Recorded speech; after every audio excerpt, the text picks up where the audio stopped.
اعوذ باللہ السمیع العلیم من الشیطان اللعین الرجیم بسم اللہ الرحمن الرحیم الحمدللہ رب العالمین وصلی اللہ علی محمد وآلہ الطیبین الطاہرین المعصومین ولعنت الدائم علی اعدائهم اجمعین من الآن الی قیام یوم الدین اما بعد فقد قال رسول اللہ صلی اللہ علیہ وآلہ وسلم اذا مررتم فی ریاض الجنہ فربحوا قالوا یا رسول اللہ وما ریاض الجنہ قال حلق الذکر فإن للہ سیارات من الملائکۃ یطلبون حلق الذکر فاذا اتوا علیہم حفوا بہم. درود بھیجنے محمد علیہ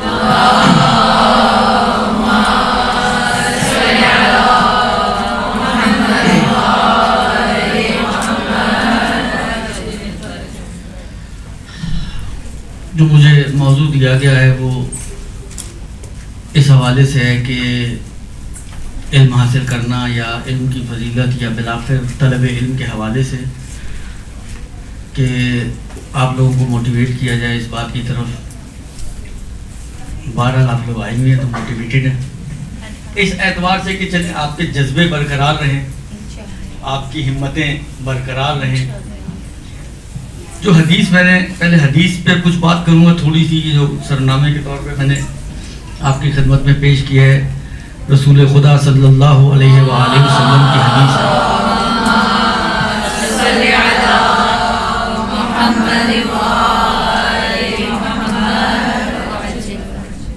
اور اس حدیث کے مطابق ہم اس وقت کہاں بیٹھے ہیں؟ ریاض الجنہ میں.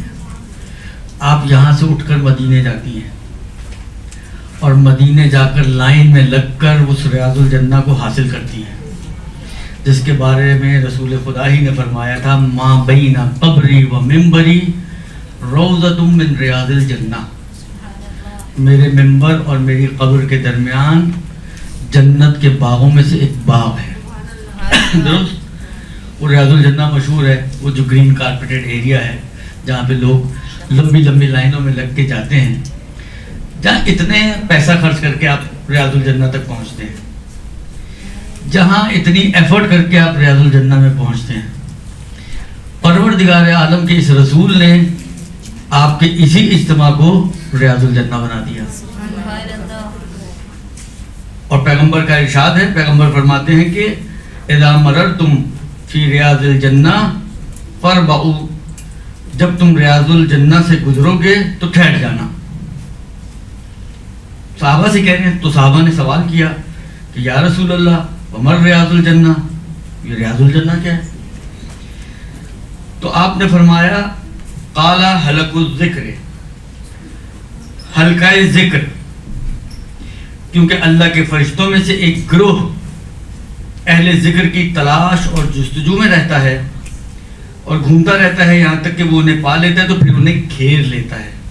اور بعض علماء نے بیان کیا کہ یہاں پر مراد حلقہ ذکر سے یہی مجلسیں ہیں جن میں حلال و حرام و دین و احکام و شریعت آپ کو سکھایا جائے. تو اس حدیث کے مطابق آپ اس وقت جنت کے باغ میں بیٹھی ہیں. خوب اپنی اہمیت اور اپنی منزلت کو خود پہچان لیں. باپ دیکھیں, جنت اور باغات جنت ہر کسی کے لیے تو نہیں ہے نا, خاص لوگوں کے لیے. تو بالآخر اب میں یہاں پہ نہ مجلس پڑھنا چاہتا ہوں اور نہ کوئی اور بات چیت کرنا چاہتا ہوں, لیکن بالآخر آپ لوگ پڑھے لکھے لوگ ہیں اور مجلسوں میں آنے جانے والے, سنتے ہیں سب کچھ. تو جنت ہر کسی کے لیے نہیں ہے, باغات جنت ہر کسی کے لیے نہیں ہے. تو جس کو ملیں گے اس کا مطلب ہے وہ خاص افراد ہیں, وہ اہمیت رکھتے تھے, ظرفیت رکھتے تھے, ڈیزرو کرتے تھے اس بات کو کہ ان کو یہ باغ جنت ملے. تو اب پروردگار عالم نے آپ لوگوں کو یہ ایک موقع دیا ہے اور اٹھا کے آپ کو باغ جنت میں بٹھا دیا. اب وہ آپ کے اوپر ہے کہ آپ باغ میں بیٹھی رہیں اور مزے لیتی رہیں باغ کے, یا اٹھ کے چلی جائیں اور جا کے وہی اپنے مشکلات میں مبتلا ہو جائیں. بہرحال دیکھیے، ایک تو یہ کہ آپ لوگ جس مشکلات سے آتی ہوں گی، صحیح ہے، بہت 100% آپ کہیں تو شاید میں اس کو درک نہ کر پاؤں، کن مشکلات سے یا کن جہادوں کو کرتے ہوئے آپ لوگ یہاں تک پہنچتی ہوں گی، لیکن بالآخر جس معاشرے میں رہتے ہیں ہم لوگ، اندازہ تو لگایا ہی جا سکتا ہے. اب ہو سکتا ہے یہ اندازہ 100% ایکوریٹ اندازہ نہ ہو کہ جس کو آپ یقین کہتے ہیں، لیکن بالآخر ایک انسان کو اندازہ ہوتا ہے کہ یار جس معاشرے میں، جس ماحول میں ہم لوگ رہتے ہیں، وہاں خواتین کے لیے بالخصوص یعنی جو خواتین جاب کرتی ہیں، ہمارا معاشرہ، ہمارا جو سرکمسٹانسز ہیں، جو ہمارے حالات ہیں معاشرے کے، گھر والے ان خواتین سے ہاتھ اٹھانے کے لیے تیار نہیں ہوتے کہ وہ کوئی کام نہ بھی کرے تو بھی چل جائے. یعنی ان کو گھر کے جاب کے ساتھ ساتھ گھر کے کاموں کو بھی انجام دینا ہوتا ہے اور دینا پڑتا ہے. ہاں ممکن ہے بعض ایسی بھی ہوں جو نہ کرتی ہوں، لیکن جو دیکھیں احکام کبھی بھی انڈیویجولز کے اوپر نہیں لگتے ہیں. احکام عمومی طور پر جو ہو رہا ہوتا ہے اس کے حساب سے دیکھا جاتا ہے. یعنی جب آپ کسی چیز کی بررسی کر رہے ہوتے ہیں، جب کسی چیز کو آپ جج کرنا چاہتے ہیں، تو ججمنٹ کا طریقہ یہ نہ ہوتا کہ آپ ایک بندے کو دیکھیں کہ اس کے ساتھ کیا ہوا، یہ تو جاب کرتی ہے مثلا اور کام بھی نہیں کرتی. اس کو آپ فارمولا نہیں بنا سکتے. فارمولا وہ چیزیں بنتی ہیں جو نارملی ہو رہا ہوتا ہے، جو عام طور پر ہو رہا ہوتا ہے. جو اگر فرض کریں 100 گھر ہیں تو 100 میں سے مثلا 85-90 گھروں میں کہانی ہوئی چل رہی ہوتی ہے، وہ ہوتی ہیں عمومی چیزیں، اور ان کے اوپر پھر فارمولیز بنتے ہیں. تو جیسا ہمارا معاشرہ ہے، اس معاشرے کے حساب سے میں بات کر رہا ہوں کہ شاید 80-90% خواتین جو جاب کے لیے نکلتی ہوں گی، جو صبح سے لے کر مطلب فرض کریں، جو اب وہ کہنے کو تو یہ کہتے ہیں جی اسکول آپ کا صبح مثلا 8 to 1 ہوتا ہے مثلا، لیکن جو خواتین ٹیچنگ کرتی ہیں ان کو پتہ ہے وہ کبھی بھی 1 بجے گھر نہیں پہنچی ہیں. 1 کے وہ 1:30 بجے بھی گھر نہیں پہنچتی ہے، 1:30 کے وہ 2 بجے بھی گھر نہیں پہنچتی، اس لیے کہ 2:30, 3, 4 بجے تک ان کو اسکول میں ہی روکا جاتا ہے. پتہ نہیں یہ کام اور یہ اسائنمنٹ اور یہ کرنا اور وہ کرنا ہے، کچھ نہیں کرنا تو بس بیٹھ کے گپے مارتے ہیں. درست؟ تو مجھے لگتا ہے آپ ٹیچنگ کرتی ہیں. تو یہ مشکلات تو ہیں نا. یعنی جو کہنے کو آپ کہیں جی ٹیچر ہے، جو اسکول ٹائمنگ ہیں مثلا 8 سے 12, 1 بجے تک، وہ خاتون بھی گھر پر جب آتی ہے تو 3-4 یا پلس مائنس آگے پیچھے کچھ اسی ٹائم کے آتی ہوگی. وہ بھی اس سے پہلے گھر پہ نارملی نہیں پہنچتی. ٹھیک ہے،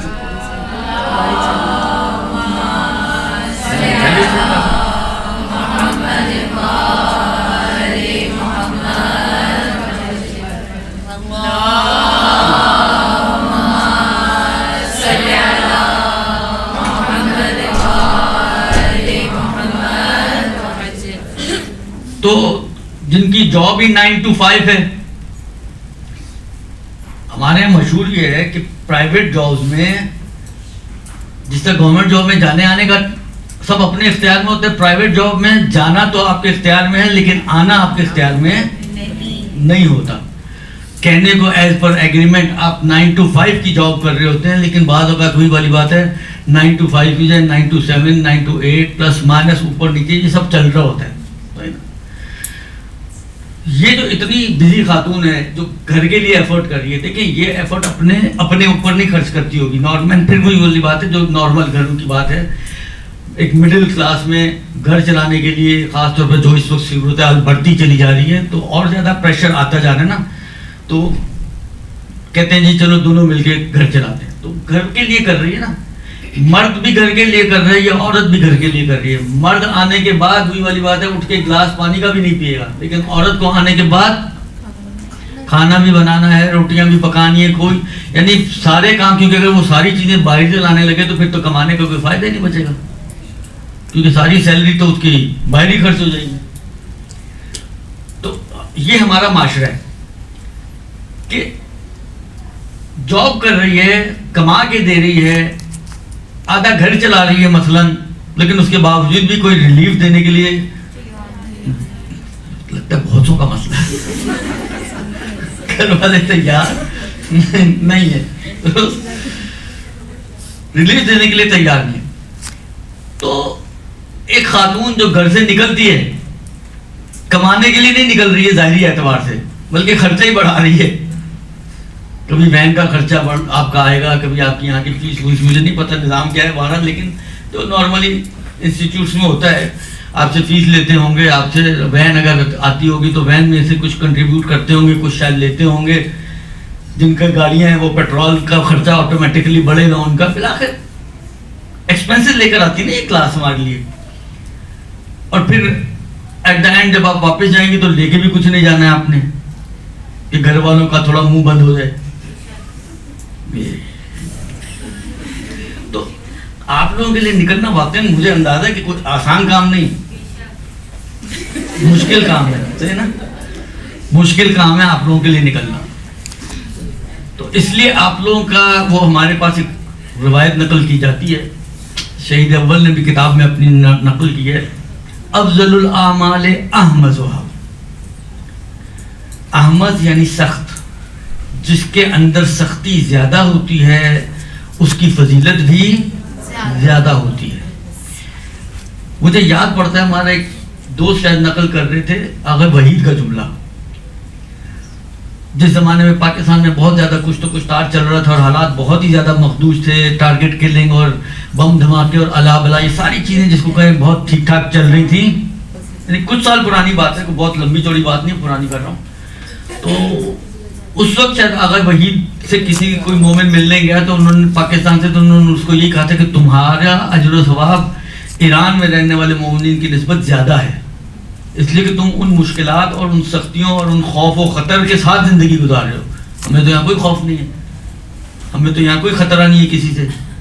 ہم ایک پرامن اور پرسکون شہر میں زندگی گزار رہے ہیں، اور تم ایک ایسے شہر میں زندگی گزارتے ہو جہاں پر ہر وقت ہر قدم پر، یعنی یہ حالات ایسے تھے کہ ایک بچہ ہو، جوان ہو، شوہر ہو، باپ ہو، اگر گیا ہے تو آنے کا کچھ پتہ نہیں آئے گا یا نہیں آئے گا، کس حال میں آئے گا. یہ حالات چل رہے تھے. تو کہا کہ تم لوگوں کا اجر و ثواب زیادہ ہے. بھائی ان کے وہی والی بات ہے، آپ بھی غیبت کے زمانے کے مومنین ہیں، وہ بھی غیبت کے زمانے کے مومن ہیں، لیکن افضل الاعمال احمد ہے. اس معاشرے میں، اس ماحول میں، اس خوف کے ساتھ اپنے ایمان کو محفوظ رکھ کے زندگی گزارنا، اس جگہ کی نسبت جہاں پہ کوئی خوف نہیں ہے، جہاں کوئی مشکلات اس اعتبار سے نہیں ہے، کوئی پریشانیاں نہیں ہیں، وہاں اپنے ایمان کو محفوظ رکھ کے زندگی گزارنا زمین آسمان کا فرق ہے. نہیں اسی طریقے سے عام لوگ تحصیل علم کے لیے نکلتے ہیں جن کے لیے کوئی ایسی مشکلات نہیں ہیں، کوئی پریشانیاں نہیں ہیں، کوئی گھر کے تانے نہیں ہیں، کوئی گھر کی باتیں نہیں ہیں، ان کی نسبت آپ لوگ جو نکلتے ہیں اور یہ ساری مشکلات کو فیس کرتے ہیں، آپ لوگوں کا اجر و ثواب یقیناً ان کی نسبت زیادہ ہے. اس لیے کہ آپ لوگوں کا کام دونوں کا ایک ہی ہے، وہ بھی تحصیل علم کے لیے نکل رہا ہے، آپ بھی تحصیل علم کے لیے نکل رہے ہیں. لیکن آپ کے کام میں، کیونکہ آپ ایک گھریلو خواتین، اکثریت آپ میں سے گھریلو خواتین ہیں، گھر بار کو چھوڑ کر نکلنا، خاص طور پہ چھٹی والے دن نکلنا، بچے بھی گھر میں ہوتے ہیں، شوہر بھی گھر میں ہوتے ہیں، دوسرے افراد بھی گھر میں ہوتے ہیں، ان سب میں سے نکل کے بعض اوقات وہی والی بات ہے، مہمان آئے ہوئے ہوتے ہیں، آپ کو مہمان چھوڑ کر نکلنا پڑتا ہوگا، بعض اوقات آپ کے کوئی رشتہ دار آئے ہوئے ہوتے ہیں، رشتہ داروں کو چھوڑ کے نکلنا پڑتا ہے. یہ ساری چیزوں کو فیس کرتے ہوئے آپ صرف تحصیل علم کی خاطر نکلتی ہیں، یہ خود آپ کے اجر و ثواب میں پلس کر دیتا ہے. اگر کسی، میں ابھی آپ کی خدمت میں 2-4 روایتیں عرض کروں گا. کہیں پر ہے کہ جی 40 سال کا عبادت کا ثواب ہے تحصیل علم کے لیے، تو آپ کا ثواب اس سے زیادہ ہوگا، آپ کا ثواب اس سے زیادہ ہوگا جو ایک نارمل آدمی کو اگر 40 سال کا مل رہا ہے. تو اس لیے کہ آپ کی کا تحصیل علم اس کے تحصیل علم کی نسبت مثلا افضل ہے مشکلات کی وجہ سے. تو ایک تو یہ چیز اپنے ذہن میں رکھیں. یہیں سے ایک بات آپ کی خدمت میں عرض کروں کہ کبھی بھی مشکلات کو اپنے لیے رکاوٹ نہ سمجھیں، مشکلات کو اپنے لیے چیلنج سمجھیں. یقیناً میں نے کہا نا کہ آپ میں سے بہت ساری خواتین گھریلو خواتین ہیں، گھر بار ہیں، بچے ہیں، شوہر ہے، سب کچھ ہے. تو یہاں سے جانے کے بعد آپ کو گھر کے کام بھی کرنے پڑتے ہوں گے، کرتی بھی ہوں گی یقیناً، ٹھیک ہے نا. لہٰذا ہم یہ سوچیں کہ دیکھیں یہ بات تو بہت ہی کلیئر ہے، واضح روشن ہے کہ جب بھی مثلا ایک نارمل خاتون ہے جو کوئی کام نہیں کرتی سوائے گھر کے کاموں کے، گھر کے کام کرتی ہے، صحیح ہے، جھاڑو پوچھا ہے، مثلا جھاڑ پونچھ ہے، مثلا کھانا پکانا ہے، کپڑے دھونا ہے، برتن دھونا ہے، اگر ماسی رکھی ہوئی نہ ہو تو یہ خود ایک اجر و ثواب کا کام ہے، اگرچہ واجب نہیں ہے عورت کے لیے، لیکن بالآخر فضیلت تو ہے نا. مگر جناب زہرا نہیں یہ سارے کام کرتی تھی نا جناب زہرا. حالانکہ ایک وقت پہ جا کر انہوں نے ایک کنیز کا مطالبہ کیا، رسول خدا نے ایک کنیز ان کو دے دی. اس وقت بھی ایک کنیز آنے کے ہمارے ہاں کیا ہوتا ہے، کبھی ایسا ہوا ہے کہ ہم لوگ تو جمع کرتے رہتے ہیں برتن، صبح ماسی نے آنا ہے، ماسی کو ماسی نہیں پتہ نہیں گدھا سمجھتے ہیں ہم لوگ، جمع کرتے رہیں گے. مثلا فرض کریں ایسے گھر ہیں، یعنی یہ بات فیکٹس ہیں جو میں آپ کی خدمت میں عرض کر رہا ہوں، اس پہ بھی ہاں کریں لمبا لمبا، کہ جو میں آپ کی خدمت میں عرض کر رہا ہوں کہ فرض کریں سنڈے کو آپ کی ماسی نہیں آتی، تو کتنی ایسی خواتین ہیں جو سنڈے کو خود برتن دھوتی ہیں. وہ ڈھیر جمع ہوتا رہتا ہے، سیٹرڈے کا بھی جمع ہوگا، سنڈے کا بھی جمع ہوگا، منڈے کو صبح آئے گی تو خود ہی دھوئے گی. پھر ہم کہتے ہیں ہم تو جناب زہرا کی ماننے والی ہیں. جناب زہرا ایک دن گھر کے کام خود کیا کرتی تھی، ایک دن گھر کے کام خود کیا کرتی تھی، ایک دن کنیز سے کروایا کرتی تھی. آپ کو پورے ہفتے میں ایک دن برتن دھونے پڑتے ہیں، وہ بھی نہیں دھوتی ہیں جن کے گھروں میں ماسیاں ہیں.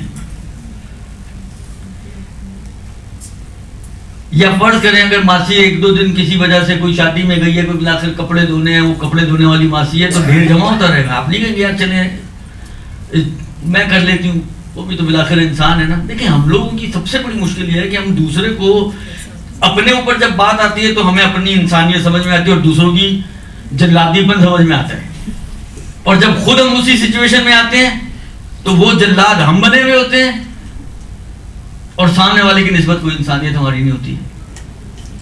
یعنی ہماری زندگی کے اندر ہی، پوری زندگی کے اندر اگر آپ دیکھیں ہماری پالیسیز ہمیشہ ڈیول ہیں،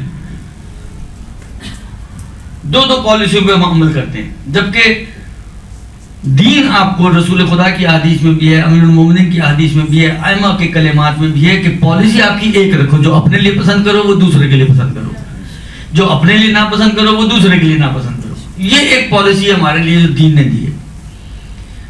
مگر ہماری اپنے لیے کچھ پسند ہے، دوسرے کے لیے کچھ اور پسند ہے. اپنے لیے ہم کچھ ناپسند کرتے ہیں، دوسرے کے لیے اسی چیز کو پسند کر رہے ہوتے ہیں، کیونکہ کر رہے ہوتے ہیں، پسند کر رہے ہیں تو کر رہے ہیں نا بھائی. لہذا یہ ہماری تقریباً معاشرہ اسی ڈیول پالیسیز کا شکار ہے. میں اپنی بیٹیوں کے لیے کچھ پسند کرتا ہوں، اپنی بہوؤں کے لیے کچھ اور میرے فارمولاز ہیں. فرض کریں بیٹی بھی ہے آپ کے گھر میں، بہو بھی ہے آپ کے گھر میں، آپ کہیں باہر سے آئے ہیں، ٹریولنگ کر کے آئے ہیں، تھکے ہوئے ہیں، گھوم پھر کے آئے ہیں، فارم ہاؤس سے ہو کے آئے ہیں، اب چائے پینی ہے. کوئی یعنی کم ہوگا کہ کوئی ماں جا کے اپنی بیٹی کو بولے کہ بیٹی تم چائے بناؤ. آواز دیں گے تو بہو کو آواز دیں گے، کیوں؟ اس لیے کہ بیٹی تھکی ہوئی آئی ہے. تو بہو کہاں سے آئی ہے بھائی؟ وہ آسمان سے اتری ہے کبھی، ٹپکی ہے اوپر سے، وہ بھی آپ کے ساتھ گھوم پھر رہی تھی، وہ بھی تھکی، اگر یہ تھک گئی ہے تو وہ بھی تھکی ہوئی ہے. یعنی یہ تو ایک مثال ہے، میں مثالوں میں ٹائم نہیں لگانا چاہتا. آپ زندگی اٹھا کے دیکھیں، ہماری زندگی ڈیول پالیسیز کے اوپر چل رہی ہے تقریباً سب کی.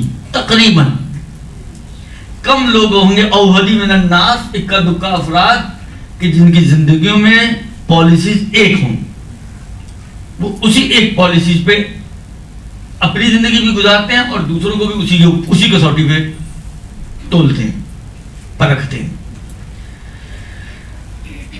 اس کو لانے کی کوئی ضرورت ہے ہمیں اپنی زندگیوں میں. خیر کہاں سے کہاں چلے گا. تو آپ لوگوں کی مشکلات ہیں، میں اس کو مانتا ہوں، ان مشکلات کے ساتھ تو ان کو کبھی رکاوٹ نہ بنائیں اپنے لیے تحصیل علم کے لیے. دنیاوی خواتین بھی کرتی ہیں نا، وہ مینیج کرتی ہیں. یقیناً آپ کو اپنے دیکھیں، جب بینیفٹس آپ اٹھانا چاہتی ہیں، بینیفٹس آپ کو ملنے ہیں، نامہ اعمال آپ کا بھاری ہوگا، ثواب اجر آپ کو ملے گا، تو پھر دنیاوی اعتبار سے اگر کہیں پر آپ کو مینیج کرنے کے لیے کچھ پلس مائنس کرنا پڑے گا تو وہ بھی آپ ہی کریں گے نا. وہ ہمیں دوسروں سے توقع نہیں رکھنی چاہیے کہ وہ پلس مائنس کریں.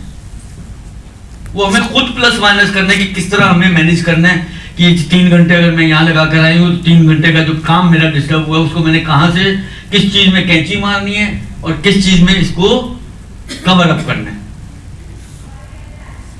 دیکھیں ان کو خیال رکھنا چاہیے, میں یہ نہیں کہنا چاہ رہا ہوں کہ ان کو خیال نہیں رکھنا چاہیے گھر والوں کو, لیکن میرے سوچنے سے تو وہ خیال نہیں رکھے تھے. یہ ان کے ذہن میں آنا چاہیے کہ بھئی یہ مثلا فرض کریں ایک دینی کام کے لیے گئی ہے, ایک نیک کام کے لیے گئی ہے, ایک مثلا سیکھنے گئی ہے, تحصیل علم کی خاطر گئی ہے, تو چلو ہم تھوڑا سا کمپرومائز کریں. سوچنا چاہیے ان کو. لیکن اگر وہ نہیں سوچ رہے تو آپ کیا ان پہ ڈالیں؟ نہیں, آپ اپنے اوپر ڈالیں. آپ اپنے اوپر ڈالیں, کیونکہ اگر آپ ان کے اوپر ڈالیں گے تو یہ وہ جگہ جگہ پہ پھر آپ کی تحصیل علم میں رکاوٹیں ڈالیں گے. اس لیے کہ ایک تو ایسے 3 گھنٹے کا ہے, پھر اس 3 گھنٹے کی کمپنسیشن بھی انہیں کی جیب سے جائے, تو جانے دیں گے آپ کو. پھر وہ تو چھوٹا سا بہانہ ڈھونڈیں گے, کہیں گے چھوڑ دو. لیکن اگر صحیح ہے 3 گھنٹے آپ غائب رہی ہیں اور اس 3 گھنٹے کی کمپنسیشن آپ نے اپنی جیب سے کی ہے, پھر بھی گنجائش زیادہ ہے کہ چلتا رہے یہ سلسلہ. سلسلے کے چلتے رہنے کی گنجائش پھر بھی زیادہ ہے. اور یقیناً کرتی ہوں گی تو آتی ہیں آپ. میں نے کہا نا کہ میں تو کلاس کو دیکھ کے آدھی سے زیادہ کلاس تو یہ پرانی ہے, تو کر رہی ہیں تو چل رہی ہیں. نہ کرتی تو میرا خیال ہے اب تک ختم ہو چکی ہوتی کہانی, جیسا ہمارا معاشرہ ہے اس کے حساب سے عرض کر رہا ہوں. تو کچھ نہ کچھ تو بلاخر کرتی ہے. تو یہ سلسلہ اسی طرح آپ کو چلانا پڑے گا. بلاخر کہیں نہ کہیں آپ کو اپنی روٹین سے, اپنے موبائل سے, اپنی نیند سے, اپنی آسائشوں سے, کہیں نہ کہیں سے آپ کو, یعنی آپ کو اپنا سرمایہ لگا کے, کیونکہ یہ کسب جو کمائی جو نیکیاں کما رہی ہیں آپ کما رہی ہیں, تو نیکی آپ کی, کمائی آپ کی, تو سرمایہ بھی.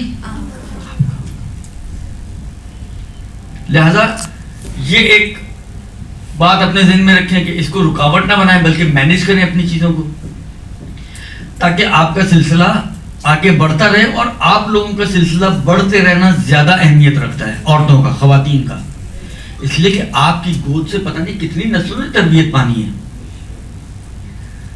آپ نے نسلوں کو تربیت دینی ہے, آپ نے نسلوں کو بنانا ہے.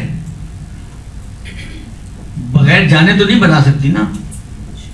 خود آپ کو حلال و حرام نہ پتا ہو تو آپ اپنی اولادوں کو, اپنی نسلوں کو کیا حلال و حرام سکھائیں گے؟ آپ کو واجب و حرام نہ پتا ہو, آپ اپنی اولادوں کو, اپنی نسلوں کو کیا واجب و حرام سکھائیں گی؟ آپ کو مستحب و مکروہ نہ پتا ہو تو آپ سامنے والے کو کیا سوچ دیں گی کہ مستحب اور مکروہ کیا ہوتا ہے؟ تو اس لیے آپ لوگوں کا جاننا بہت ضروری ہے گھر کے مردوں کے جاننے کی نسبت, اس لیے کہ یہ گھر کے مرد آپ ہی کی گودوں سے تربیت پا کر معاشرے کا حصہ بنتے ہیں. تو اب آپ سوچیں آپ کا رول کتنا بڑا ہے. جس کا رول جتنا بڑا ہوتا ہے اس کی ذمہ داری بھی اتنی ہی بڑی ہوتی ہے. لہذا اس بات کو بھی ذہن میں رکھیں کہ آپ نے صرف اپنے لیے نہیں کرنا ہے, آپ نے اپنی نسلوں کی تربیت کرنی ہے, ان کے لیے بھی سیکھنا ہے. تو سیکھنے کی ذمہ داری آپ کی ہوگی دوہری آٹومیٹیکلی.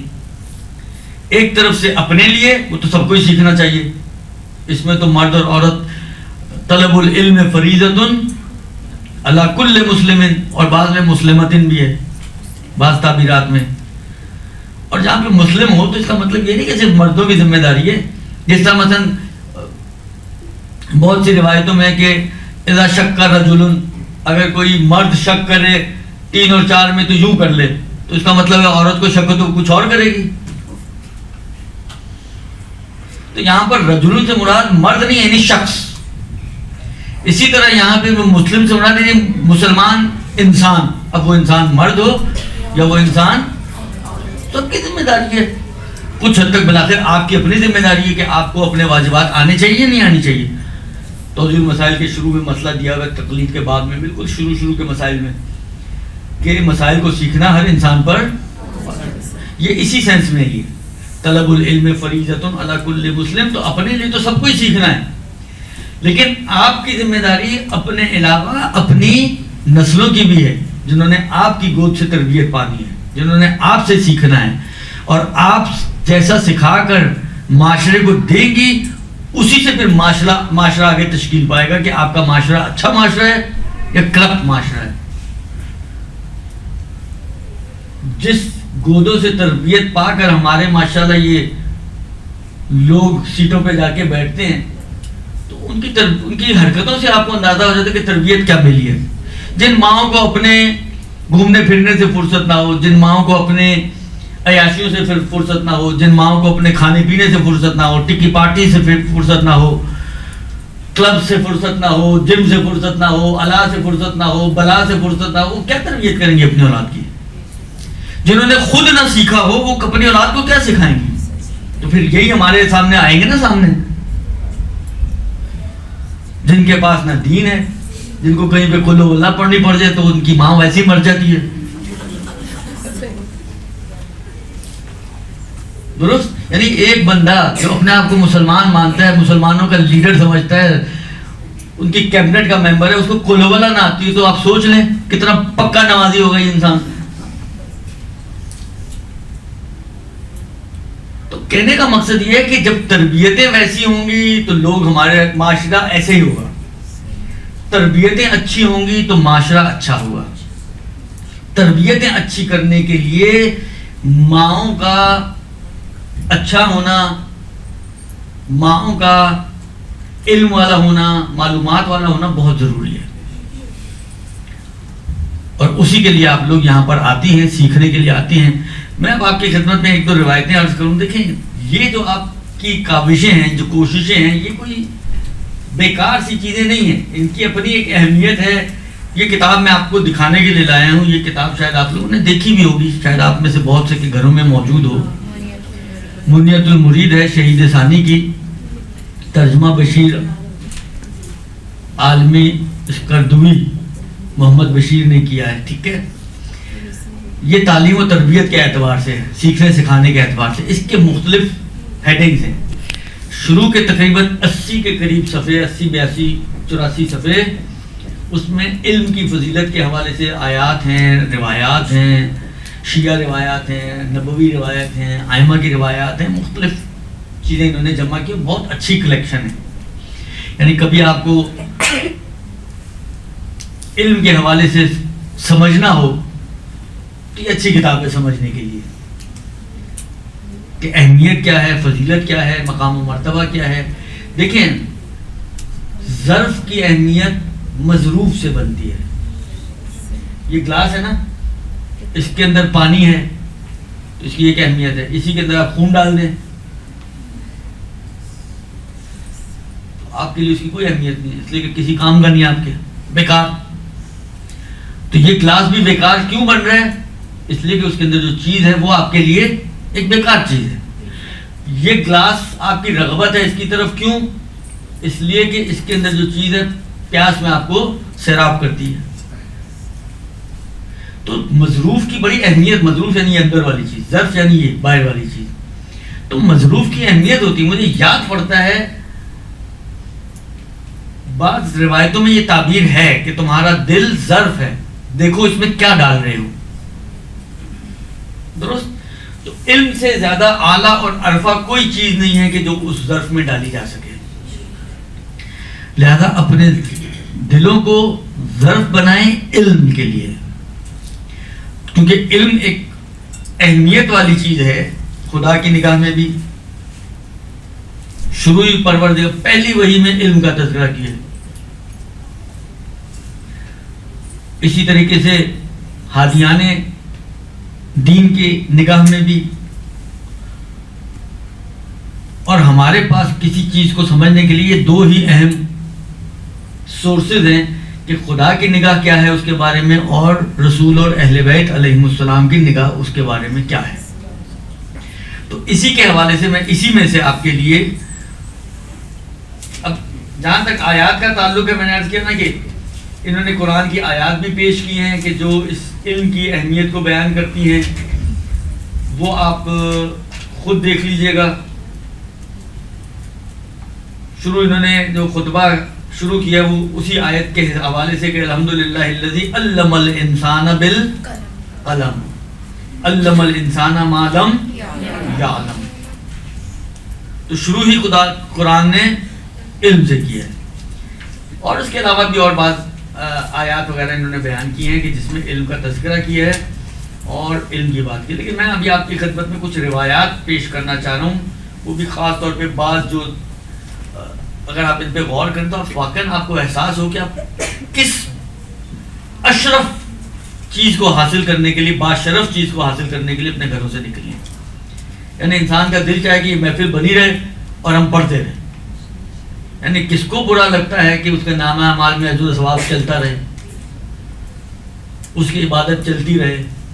صحیح, ہم علی کی طرح اگر 1000 رکعت ساری رات کھڑے ہو کے قائمن باللیل نہیں بن سکتے, لیکن تحصیل علم کے ذریعے ہم عبادت کو تو چلا سکتے ہیں. اس کے لیے نہ دن کی کوئی قید ہے, نہ رات کی کوئی قید ہے, نہ عمر کی کوئی قید ہے, نہ عمر کی کوئی قید ہے. البتہ ایک تذکر میں اینڈ میں آپ کی خدمت میں عرض کروں گا کہ علم یعنی کیا. خوب آپ خود سوچیں, یہ پہلی حدیث پیغمبر کی حدیث ہے جس میں ختمی مرتبہ ارشاد فرماتے ہیں وَمَن يُرِدِ اللَّهُ بِهِ خَيْرًا فَقَّهُ فِي الدِّينِ یا يُفَقِّهُ فِي الدِّينِ. جس بندے کے بارے میں خدا ارادہ خیر کرے, جس کے حق میں پروردگار عالم خیر چاہے, تو خدا اس کو دین کی سمجھ بوجھ دے دیتا ہے. اب اس سے تو ہم یہ نتیجہ نکال سکتے ہیں کہ اگر خدا نے آپ کو یہاں بھیجا ہے تو اس کا مطلب کیا ہوا کہ خدا آپ کے حق میں خیر چاہتا ہے, آپ کے لیے ارادہ خیر رکھتا ہے. یہ ایک. اچھا, یہ اس اعتبار سے کہ بعض لوگ, البتہ بعض میری بھی جملے ایسے ہوتے ہیں کہ آپ لوگ شاید پریشان ہوتے ہوں گے, لیکن بہرحال یہ حدیث جو ہے وہ سب کی تسلی کے لیے. دیکھیں, ہر شخص کی ذہنی کیپیسٹی ایک جیسی نہیں ہوتی. ہر شخص ایک ہی چیز نہیں سیکھتا علم سے. بعض لوگ آتے ہیں, یاد ہی نہیں رہتا, نہیں سیکھ پاتے ہیں, نہیں سمجھ پاتے ہیں. یہ ان کے لیے کہ گھبرانے کی ضرورت نہیں ہے. دیکھیں, آپ کا کام ہے اپنا کام کرنا. آپ کو خدا نے, رسول نے, اہل بیت نے کہا ہے کہ جاؤ جا کے علم سیکھو, آپ آگے علم سیکھنا. اب سمجھ میں آیا تو بھی ٹھیک ہے, نہیں آیا تو کیا ہے. پیغمبر فرماتے ہیں کہ من طلب علما, جس نے علم کو حاصل کیا, فادرکہ, اور اس کو پا لیا, وہ علم کی تلاش میں نکلا اور اس نے علم کو پا لیا, کتب اللہ لہ کفلین, تو پروردگار عالم اسے دگنا اجر عطا کرے گا. لیکن ومن طلب علما, کوئی علم کی تلاش میں نکلا, فلم یدرکہ, لیکن اس نے اس کو نہ پایا. اچھا, اس کا ابھی پڑھتے پڑھتے حدیث میرے ذہن میں آیا کہ ایک اور طرح سے بھی معنی اس کا کیا جا سکتا ہے. ایک تو اس سینس میں بھی کیا جا سکتا ہے جو میں نے شروع میں کہا کہ جس نے علم کے لیے کوشش کی اور اس کو لے لیا, درک کر لیا, تو اس کو دگنا اجر ملے گا. لیکن کوئی کوشش کرے لیکن درک نہ کر پائے, نہ سمجھ پائے, تو اس کو ایک اجر ملے گا. ایک تو یہ معنی کیا جا سکتا ہے. ایک اور جو میرے ذہن میں آیا اس کا حدیث کا معنی یہ بھی ہو سکتا ہے کہ مثلا فرض کریں, جس طرح مثلا فرض کریں کوئی شخص ہے کسی علم کی تلاش میں, کچھ سیکھنا چاہتا ہے, استاد ہی نہیں مل رہا, جس کی وجہ سے وہ علم نہیں سیکھ سکا. طلبہ علماً, علم سیکھنا چاہتا ہے, تلاش کر رہا ہے کوئی اچھا استاد مل جائے جس سے وہ سیکھ لے, لیکن نہیں ملا, جس کے نتیجے میں اس علم نہیں سیکھ سکا, تو اس کو ایک اجر ملے گا. اور کسی کو مل گیا تو اس کو دگنا اجر ملے گا. اس کو ایک اجر جو مل رہا ہے وہ اس کی کوششوں کا مل رہا ہے. بالآخر اس نے کوشش تو کی, اس نے چاہا تو صحیح. تو فرض کریں پہلے معنی کے حساب سے اگر کوئی آتا ہے, کوشش کرتا ہے, چاہتا ہے سیکھنا, صحیح ہے. اب مطلب فرض کریں ایج فیکٹر ہے یا ایج فیکٹر نہ بھی ہو, آج کل تو ماشاءاللہ ہمارے جوان بچے بھی جو ہے وہ حافظے ان کے کمزور ہوتے جا رہے ہیں, خلاصہ نہیں یاد رہ پاتا, تو بھی بالآخر اس کو آنے کا, زحمت کرنے کا, تلاش کرنے کا, کوشش کرنے کا تو اجر ملے گا اس کو. فلہ اجر کو ایک اجر تو ملے گا ہی ملے گا. یہ دوسری حدیث، یہ بھی بڑی پیاری حدیث ہے، یہ بھی پیغمبر کی حدیث ہے، یہ نبوی حدیث ہیں. من احب ان ينظر الى اتقاء اللہ من النار، جو یہ چاہتا ہے کہ ایسے کو دیکھے کہ جس کو خدا نے آتش جہنم سے آزاد کر دیا ہو.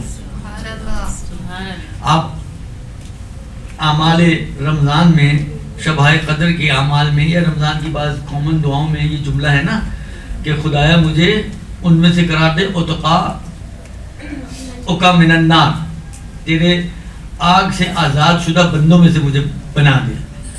پیغمبر کہہ رہے ہیں کہ تم اگر کسی ایسے کو دیکھنا چاہتے ہو جو اتقاء من النار ہوں، آتش جہنم سے جن کو خدا نے آزاد کر دیا ہو، تو فَلْيَنْظُرْ إِلَى الْمُتَعَلِّمِينَ، علم سیکھنے والوں کو دیکھو.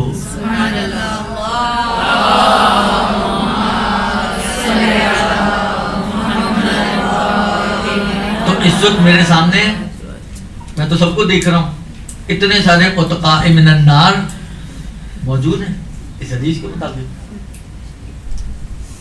اب اس حدیث نے یہ بھی نہیں کہا کہ ان میں سے صرف وہی اتقاء من النار ہوں گے کہ جن کی سمجھ میں آیا ہو یا جنہوں نے سیکھا ہو یا جو کچھ لے کر جائیں گے. جو متعلمین ہیں، علم حاصل کرنے کے لیے آئے ہیں، علم سیکھنے کے لیے آئے ہیں، اس روایت کے مطابق یہ اتقاء من النار میں سے ہیں. درست؟ فوالذی نفسی بیدہ، اس خدا کی قسم جس کی قبضہ قدرت میں میری جان ہے. پیغمبر کہہ رہے ہیں کہ میں نہیں کہہ رہا ہوں. ما من متعلم یختلف الی باب العالم، قسم کھا کے پیغمبر کہہ رہے ہیں کہ ہر طالب علم جو عالم کے دروازے پر آتا جاتا ہے، کتب اللہ لہ بکل قدم عبادت السنہ، خدا اس کے ہر قدم پر 1 سال کی عبادت کا اجر و ثواب اس کو. اب یہاں پر مجھے ایک جملہ تھوڑا سا کہتے ہیں نا، میرے کو بھی چپتی رہتی ہیں بعض جگہ پر. دیکھیں، چلے چھوڑ نہیں چھوڑ دیں. اس کے لیے ہر قدم پر 1 سال کی عبادت کا اجر و ثواب ہے. وَبَنَى اللَّهُ لَهُ بِكُلِّ قَدَمٍ مَدِينَةً فِي الْجَنَّةِ، اور خدا ہر قدم پر ایک شہر اس کے لیے جنت میں بنائے گا. 1 قدم پر 1 سال کی عبادت، 1 قدم پر 1 شہر جنت میں. وَيَمْشِي عَلَى الْأَرْضِ وَهِيَ تَسْتَغْفِرُ لَهُ، اور وہ زمین پر چلے گا تو زمین اس کے لیے طلب مغفرت کرے گی، استغفار کرے گی. اور ایسی حالت میں وَيُمْسِي وَيُصْبِحُ مَغْفُورًا لَهُ، ایسی حالت میں صبح و شام کرتا ہے کہ اس کے گناہ بخش دیے گئے ہوں گے. وَشَهِدَتِ الْمَلَائِكَةُ أَنَّهُمْ أُتَقَاءُ اللَّهِ مِنَ النَّارِ، اور ملائکہ اور فرشتے گواہی دیں گے کہ یہ اللہ کا جہنم سے آزاد کردہ انسان ہے.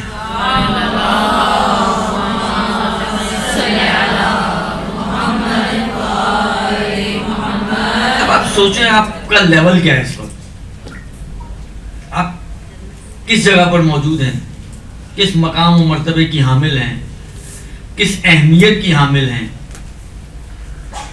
اب یہ متعلمین، اچھا یہاں پر یہ تصور نہ ہو ذہن میں کہ یہ شاید وہ جو حوضے میں جا کے طلاب پڑھتے ہیں ان کی بات ہو رہی. نہیں، یہ جتنی بھی میں نے حدیثیں ابھی آپ کے سامنے پڑھی ہیں، ان میں کہیں حوضے کا تذکرہ نہیں ہے.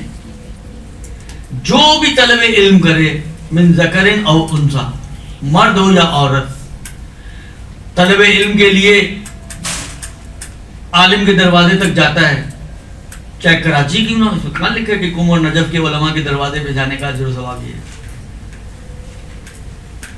آپ یہاں پر آتے ہیں، یہ بھی عالم کے دروازے پہ جانے کی مترادف ہے، لہذا یہ آپ کو بھی شامل ہے. یہ روایتیں یہ بہت خوبصورت روایت ہے ختمی مرتبہ کی. اور بھی یعنی روایتیں تو اور بھی بہت ساری ہیں. اب دیکھیں، آپ نے علم سیکھ لیا، آپ لغوی اعتبار سے بن گئی عالم، عالمہ. درست؟ جاننے والی، سیکھنے والی عالمہ ہو گئی.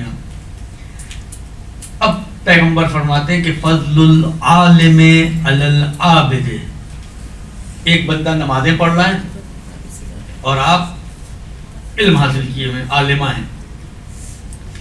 اچھا، اس سے یہ بھی کچھ سمجھ میں نہیں آ رہا کہ آپ جب بیٹھی لیکچر دے رہی ہوں، تقریر جھاڑ رہی ہوں، قوم کو ہدایت کر رہی ہوں، تو یہ اس کے ساتھ اس کی نمازوں کو کمپیئر کیا ہے. نہیں، آپ کچھ بھی نہیں کر رہی، آپ صاحب علم ہیں. بس آپ کا صاحب علم ہونا آپ کو اتنا وزنی بنا دیتا ہے کہ اگر آپ کچھ بھی نہ کر رہے ہو اور ایک بندہ عبادتوں پہ عبادتیں کر رہا ہو تو آپ کی فضیلت اس سے 70 درجے اوپر ہے. نہ یہ کہ جب آپ ممبر پہ بیٹھ کے وعظ و نصیحت کر رہی ہوں اس وقت آپ کو دیکھا جائے اور اس وقت اس شخص کو دیکھا جائے جو نمازیں پڑھ لے، کہ وہ جب نمازیں پڑھ رہا ہے اور آپ مثلا فرض کریں تقریر جھاڑ رہی ہیں تو آپ کی 70 درجے آپ اس سے اوپر موجود ہیں. نہیں، میں نے کہا نا کہ جاننے والا، بل عالم جو ہے، جو علم کے دائرے میں آ گیا، جس نے علم سیکھ لیا، جس نے دین کو سمجھ لیا، تفقہ فی الدین حاصل کر لیا. اب اس انسان کو آپ ٹیلی کریں اس شخص کے ساتھ کی جو عبادتوں پہ عبادتیں کر رہے، یہ کچھ بھی نہیں کر رہا، تب بھی 70 درجات کا فاصلہ ہے اس کے اور اس کے درمیان. اور 70 درجات تو آپ کہہ سکتے ہیں نا، مثلا عبداللہ شاہ غازی جائیں 70 سیڑھی ہیں تقریباً، درست. ایک نیچے کھڑا ہے، ایک 70ویں سیڑھی پہ کھڑا ہے، تو بھی اچھا خاصا فاصلہ ہے نا. وہ یوں جا رہی ہیں سیڑھیاں بالکل، صحیح نا. تو آپ ایک نیچے جائیں اور ایک اوپر جائیں، کبھی جائیں تو ذرا دیکھیے گا کہ کتنا فاصلہ ہے. ٹھیک ٹھاک فاصلہ ہے، 70 سیڑھیاں سمجھے. میرا خیال ہے چوتھا پانچواں مالا بن جاتے تقریباً. تو ایک گراؤنڈ پہ کھڑا ہوا ہے اور ایک 5ویں مالے پہ کھڑا ہوا ہے، یہ خود بڑا فاصلہ ہے. لیکن ان کے درمیان کتنا فاصلہ ہے؟ کہتے ہیں بین کل درجہ، 2 درجوں کے درمیان، 70 درجے نا، 1 2 3 4 4 5 70 تک، 2 درجوں کے درمیان فاصلہ حضر الفرس 70 عامن، تیز دوڑنے والے گھوڑے کے 70 سال کی رفتار کا فاصلہ. ایک تیز رفتار گھوڑا دوڑنا شروع کرے اور 70 سال تک دوڑتا رہے. وہ للو مریل گھوڑے کی بات نہیں ہو رہی جس کے لیے 4 قدم چلنا مشکل ہو. تیز رفتار، یعنی یہ رسول خدا کی حدیث ہے. عرب نسل کے گھوڑوں کی بات ہو رہی، ان میں بھی بڑی بڑی نسلوں والے گھوڑے ہوا کرتے تھے، اصیل گھوڑے. تیز رفتار گھوڑا اپنی پوری تیز رفتاری کے ساتھ 70 سال تک دوڑے تو کتنا فاصلہ بنے گا؟ 2 درجوں کے درمیان اتنا فاصلہ ہے. اب آپ سوچیں یہ کہاں کھڑا ہوا ہے شخص جس کے پاس علم ہے، اور وہ جو عبادتیں کر کر کے پٹھا ہو رہا ہے، نمازیں، روزے، نمازیں شب. میں دیکھیں، میں ان کی کوئی نفی نہیں کرنا چاہ رہا ہوں، لیکن جو تقابل ہے اس کے حوالے سے بات کر رہا ہوں کہ بالآخر بغیر علم کے عبادت، اور علم اگر کسی کا، اگر علم کے ساتھ عبادت جمع ہو جائے تو نور اللہ نور ہے. لیکن کہتے ہیں اس روایت کے حساب سے اس کو عابد عالم اور عابد جاہل کا تقابل نہیں ہے. یہاں پر آپ اس روایت کی نزاکت پہ غور کریں، یہاں پر کوئی عابد عالم اور عابد جاہل کا تقابل نہیں ہے کہ آپ نے کہ وہ عالم بھی ہے لیکن وہ بھی عبادتیں کر رہا ہے اور یہ جاہل ہے اور یہ عبادتیں کر رہا ہے اپنے جہل کے ساتھ. نہیں، ادھر غیر عالم ہے، صرف عبادتیں اس کے پاس. ادھر عالم ہے، ظاہراً صرف ابھی علم ہے اس کے پاس، عبادتوں میں اتنا اس کی طرح ایکسٹریمسٹ نہیں ہے، لیکن اس کے باوجود اس کا مقام و مرتبہ. اب 70 درجے، 2 درجوں میں 70 سال گھوڑے دوڑنے کی کا فاصلہ. اب آپ سوچیں کتنا فاصلہ ہوگا. جن کا میتھس اچھا وہ ذرا حساب لگا کے دیکھیں کہ کتنا فاصلہ ہوگا. درست. یہ اس کے بعد مولا فرماتے ہیں، پیغمبر فرماتے ہیں وذالکا، اور اس کی وجہ یہ ہے کہ لأن الشیطان یزع البدعۃ للناس فیصبرها العالم فیزیلها، فیبصرها العالم فیزیلها والعابد یقبل علی عبادتہ. بڑی پیاری وجہ بھی بیان کی ہے پیغمبر نے، بڑی خوبصورت بات کہی ہے. کہتے ہیں اس کی وجہ یہ ہے کہ جو عابد ہوتا ہے وہ لگا ہوا ہے اپنی سر جھکو کے نا، سر جھکا کے اپنی نمازوں میں لگا ہوا ہے، اس کو کوئی ٹینشن ہی نہیں کہ اڑوس پڑوس میں ہو کیا رہا ہے. لیکن عالم کا کام یہ ہوتا ہے کہ جب شیطان کوئی بدعت ایجاد کرتا ہے معاشرے میں اور عالم اس کو دیکھتا ہے، تو عالم لوگوں کو ان بدعتوں سے اور گمراہیوں سے بچاتا ہے، اس لیے اس کا اجر و ثواب اتنا زیادہ ہے. بس اگر عالم بدعتیں نہ بچائے، بدعتوں سے لوگوں کو نہ بچائے، تو ممکن ہے پھر اس عالم کا یہ اجر و ثواب نہ ہو. لہذا یہ ایک روایت. اسی طرح ایک اور روایت میں پیغمبر فرماتے ہیں فضل العالم علی العابد کا فضل علی ادناکم. لوگوں میں آتے ہیں آپ، لوگوں کے بھی درجے ہیں یا نہیں ہیں؟ لوگوں کے بھی مراتب ہیں، درجے ہیں. انسانوں کے اندر اس انسان کو لے آئیں کہ جو تمہارے اعتبار سے سب سے کم ترین ہو، کم ترین. دیکھیں ایک انسان ہے، عالم بھی ہے، متقی بھی ہے، پرہیزگار بھی ہے، زاہد بھی ہے، درست. اس کو اگر آپ لیں اور ایک ایسا انسان لیں کہ جو نہ عالم ہے، نہ نمازیں پڑھتا ہے، نہ کوئی پرہیزگاری کرتا ہے، گناہوں میں غرق، کوئی بھی مشرک ہو، بدعت گزار، اس ٹائپ کا انسان آپ لے کر آئیں، خود ان دونوں کو اگر آپ ٹیلی کریں تو کتنا ڈفرنس ہے، درست. پیغمبر کہتے ہیں کہ عالم کی عابد پر وہی فضیلت ہے جو میری فضیلت ہے اس پست ترین انسان کی نسبت. یہ پست ترین انسان ایک عالم فقیہ کا مقابلہ نہیں کر سکتا. چرسد یہ کہ جو ممکنات کا تاج ہو، ختمی مرتبت کی ذات.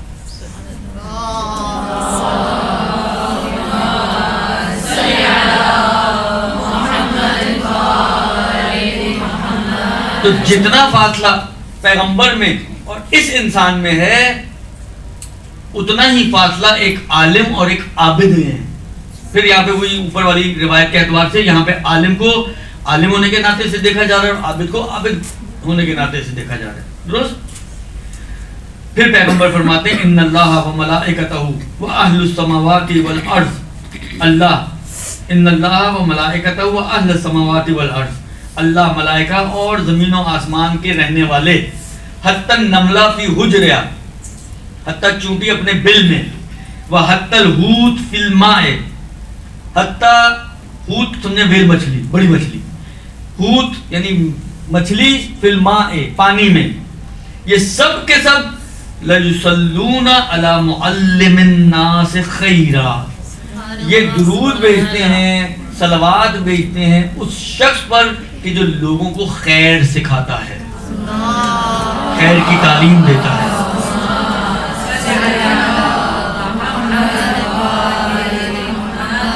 تو آپ سوچیں کہ جب آپ سیکھنے کے بعد منبر پہ جاتی ہیں، لوگوں کی ہدایت کرتی ہیں، لوگوں کو دین سکھاتی ہیں، لوگوں کو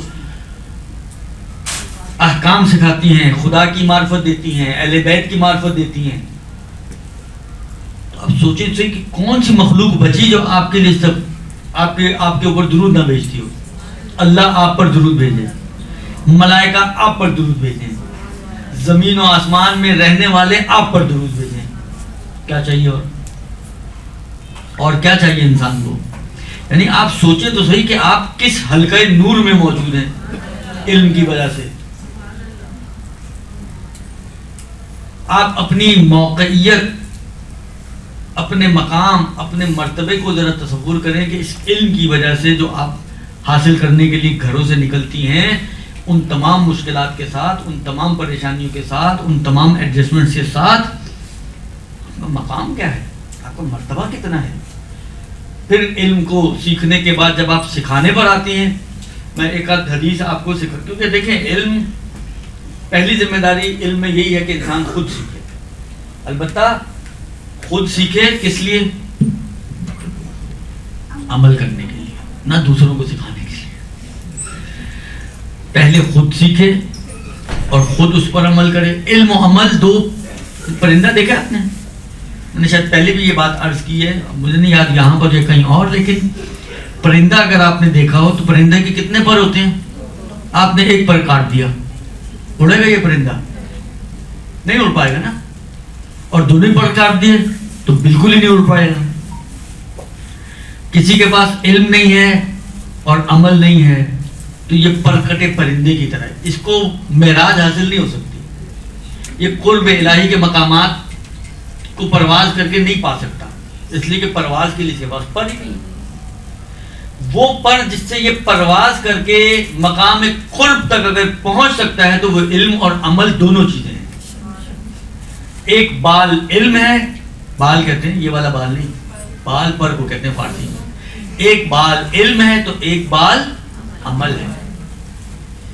دونوں ہوں گے تو پرواز ہو سکتی ہے, دونوں نہیں ہوں گے یا ایک بھی نہیں ہوگا تب بھی. اب آپ دیکھ لیں جو عابد ہے فقط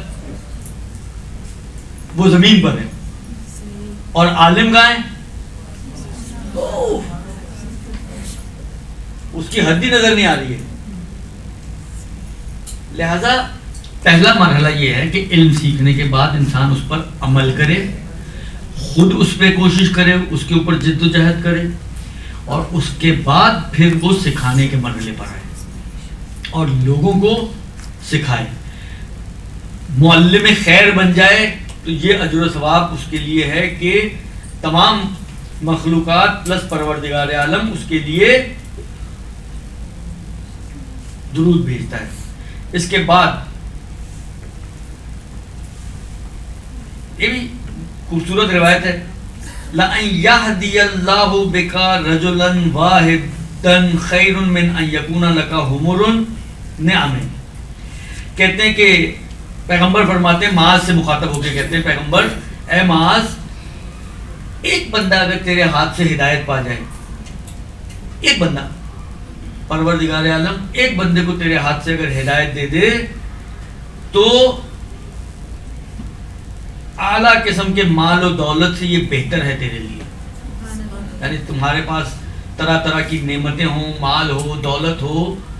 بعض روایتوں میں یہ ہے کہ آپ کے پاس کوہ ابو خبیث جتنا سونا ہو اور آپ اس کو خیرات کر دیں راہ خدا میں, اس سے بہتر ہے یہ چیزیں. لَأَن يَهْدِيَ اللَّهُ بِكَ رَجُلًا, پروردگار عالم تمہارے ہاتھ سے کسی ایک شخص کو نجات دے دے, ہدایت دے دے, خیر من الدنیا وما فیہا, دنیا اور جو کچھ بھی دنیا میں ہے, دنیا اور جو کچھ بھی دنیا میں ہے اس سب سے بہتر ہے. تو یہ خود ایک دوسرا مرحلہ ہے. دیکھیں علم حاصل کرنے کے ذریعے ایک مرتبہ آپ کو ملا ہے, علم پھیلانے کا ایک الگ مرحلہ ہے, ایک الگ مقام ہے. لیکن یاد رکھیں علم پھیلانے کا مقام ہے, گمراہی پھیلانے کا کوئی اثر نہیں ہے, اس کا برعکس اثر ہے. جس طرح روایتوں میں یہاں اس طرف کی بات ہے, اس طرف کی بات بھی ہے کہ اگر کوئی کسی کی ہدایت کرتا ہے تو اس کو اگر جنت ملتی ہے, تو اگر کوئی کسی کو گمراہ کرتا ہے تو اس کو آتش جہنم بھی ملے گی. پھر اور ہمارے بعض اوقات دیکھیں, اب یہ میں بات آپ کی خدمت میں عرض کر رہا ہوں, دیکھیں ہمارے ممبروں سے دونوں کام ہوتے ہیں. پڑھے لکھے لوگ جب جاتے ہیں ممبروں پر, خوف خدا رکھنے والے, دین سمجھنے والے, وہ لوگوں کی ہدایت کا کام کرتے ہیں, لوگوں کو دین سکھاتے ہیں. اچھا جتنا میں سمجھاؤں, میں بہت زیادہ مطالعہ میرا نہیں ہے, کوئی لمبا چوڑا آدمی نہیں ہوں, چھوٹا سا علم, اتنا سا علم ہے, اس کے حساب سے جو سیکھا ہے میں نے. ایک بات آپ کی خدمت میں عرض کر رہا ہوں کہ جتنا میں سمجھتا ہوں تھیم جو دین کی اور علم کی ہے, وہ یہ ہے کہ علم وہ ہے جو آپ کو خدا, رسول اور اہل بیت سے قریب کرے. وہ ہے علم, مفید علم, جس علم کے پھیلانے پر آپ کو اجر و ثواب ہو, جس علم سے آپ خدا کا لوگوں کے درمیان امیج صحیح کر سکیں, صحیح خدا کا تعارف کرا سکیں. ایک ایسا خدا نہ بنا دیں کہ آپ کہیں یار یہ خدا, اگر خدا ایسا ہی ہوتا ہے تو اس سے تو اچھا, مطلب فرض کریں فلانی چیز ہے, عیسائیوں کا نظریہ, مطلب یہودیوں کا نظریہ. مثلا خدا کا ایک ایسا امیج بنائیں علماء ممبر پہ بیٹھ کے, علماء جو بھی آپ لوگ, اگر ممبر میں سے آپ میں سے جو جاتا ہے, کہ لوگ اس خدا کو تصور کرنے کے بعد اس خدا کی طرف رغبت حاصل کریں. رسول کا ایک ایسا امیج بنائیں دیکھیں جو کما نقل، میں نے یہ پڑھا نہیں ہے جملہ لیکن سنا ہوا ہے کہ جب سلمان رشدی سے پوچھا گیا تو اس نے کہا بھائی میں نے کچھ کیا ہی نہیں ہے، میں نے صرف صحابہ میں سے جو صحابہ ستہ ہیں ان میں سے حدیثیں جمع کی ہیں رسول کے بارے میں، اور وہ جو حدیثیں جمع ہوئی تو وہ رسول جو ہے وہ رنگیلا رسول بن گیا. اس کی کتاب ہے نا رنگیلا رسول. کہتا میں نے تو کچھ بھی نہیں کیا، حدیثیں ہیں جو آپ کی کتابوں میں موجود ہیں. اب اگر ان حدیثوں کے اوپر وہ واجب القدر ہے تو لکھنے والے ہیں ان کے لیے کیا ہونا چاہیے؟ تو ہمیں رسول کا ایسا امیج نہیں بنانا کہ لوگ رسول کو دیکھ کے کہیں یار اس سے اچھے تو ہمارے معاشرے کے سلجھے ہوئے لوگ ہیں، یہ کیسا رسول ہے ہمارا. رسول یعنی واقعی اگر آپ قرآن کا اور امیر المومنین کے کلمات کو دیکھیں جو انہوں نے رسول خدا کے بارے میں بیان، آپ کو پتہ چلے گا کہ رسول کیا ہے. یہ آپ کو تصور دے گا رسول کا.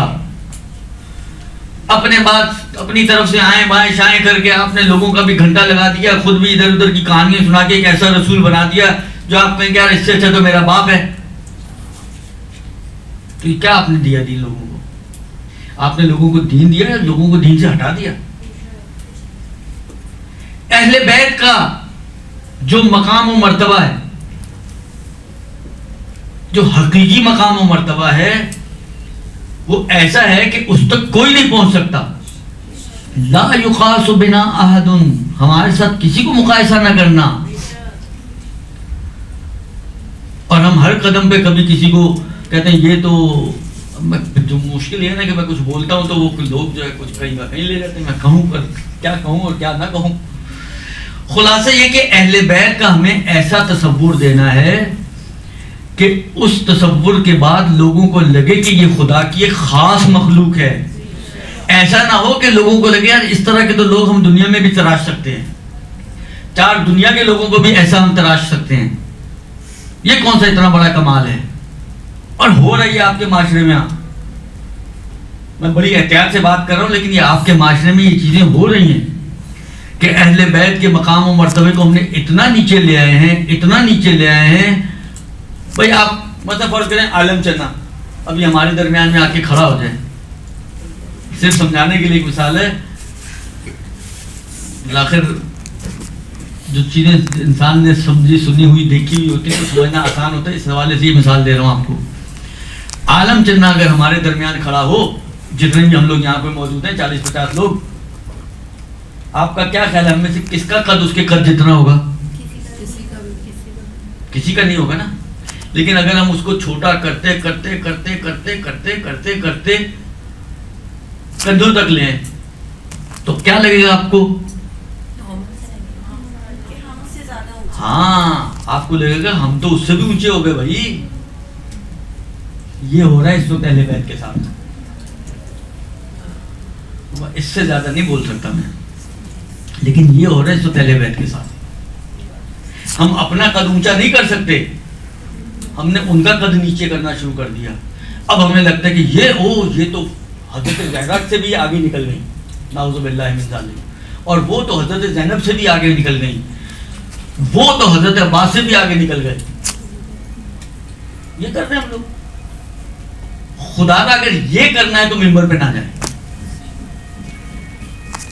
اس لیے کہ یہ چیزیں آپ کے لیے یہ فائدے نہیں لے کر آئی، یہ وبال ہونا ہے. یہ آپ کے لیے یہ وبال بن جائے گا آپ کے لیے قیامت کے میدان میں. لہذا کوشش کریں کہ جو اہل بیت، ہاں میں یہ بھی نہیں کہتا کہ اہل بیت کا مقام جتنا ہے آپ اس سے ان کو بڑھا دیں، وہ تو خود انہوں نے منع کیا. انہوں نے خود کہا ہے کہ ہمیں مقام ربوبیت تک مت پہنچانا، رب نہ بناؤ اپنا. لہذا اس کی بھی اجازت نہیں ہے ہمیں. لیکن اس کی اجازت نہ ہونے کا مطلب یہ نہیں ہے کہ ہم دوسری طرف سے کام شروع کر دیں اور ان کا قد چھوٹا کرنا شروع کر دیں. جو مقام، جو مرتبہ، یعنی آپ خود سوچیں کس کا یہ مقام و مرتبہ ہے کہ جو عرش الہی کے ستارے بن جائے. اور روایتیں ہیں نا، حضرت ابراہیم والی روایت بہت مشہور روایت ہے، آپ لوگوں نے کئی مرتبہ سنی ہوگی. میں روایت پوری نہیں سنانا چاہتا، صرف اشارہ کر دوں کہ حضرت ابراہیم نے جب دیکھا عرش پر تو ان کو کچھ ستارے نظر آئے. پہلے 2 نظر آئے، پھر 4 نظر آئے. وہ بڑھتے بڑھتے اگر آپ اس کو دیکھنا چاہیں اس روایت کو تو قرآن کی ایک آیت ہے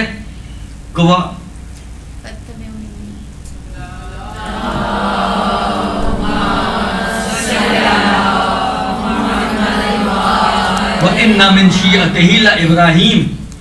اس آیت کی تفسیر جا کے روایتی تفسیر دیکھیے گا، اس میں یہ روایت آپ کو مل جائے گی کہ جب ستاروں کو دیکھا جو عرش کے اطراف میں تھے تو پوچھا یا پروردگارا یہ کون سے ستارے ہیں؟ تو خدا نے بتایا کہ یہ 14 معصومین کے انوار ہیں جو ستاروں کی طرح چمک رہے ہیں اطراف عرش میں، اور پھر ان کے اطراف میں کچھ اور بہت سارے ستارے نظر آئے. کہا یہ کیا ہے؟ کہا یہ ان کے شیعہ ہیں. تو اس وقت حضرت ابراہیم نے دعا کی تھی کہ پروردگارہ مجھے بھی علی کے شیعوں میں سے قرار دے. جس چیز کی حضرت ابراہیم دعا کر رہے ہیں پروردگار عالم نے آپ کو بائی ڈیفالٹ وہی بنا کے بھیج دیا. آپ سوچیں کیا مقام و مرتبہ ہے آپ کا بھی. لیکن اس کا مطلب یہ کہ جو عرش کے ستارے ہیں آپ اٹھا کے ان کو دیکھیں، خدا نے ان کو فرش پر بھیجا ہے، بشری پیکر میں بھیجا ہے ایک حکمت کے تحت. اس کا مطلب یہ نہیں کہ ہم لوگ چوڑے ہو جائیں. ہمیں یہ بات سمجھنی چاہیے کہ وہ کیا ہیں، وہ کون ہیں، وہ کیا مخلوق ہیں، وہ کیسی مخلوق ہیں. یعنی جن کی فاضل طینت سے ہم بنے ہوں اور ہم اٹھا کے اپنے آپ کو انہی کی طینت والا سمجھنا شروع کر دیں تو کتنی بڑی حماقت ہے، کتنی بڑی گمراہی ہے. یعنی ہمارے اندر اگر ان روایتوں کو لے جو طینت والی روایتیں ہیں کہ ہمارے شیعہ ہماری فاضل طینت سے بنے ہوئے ہیں، تو فاضل طینت سے بنے ہوئے کا مطلب کیا ہوا؟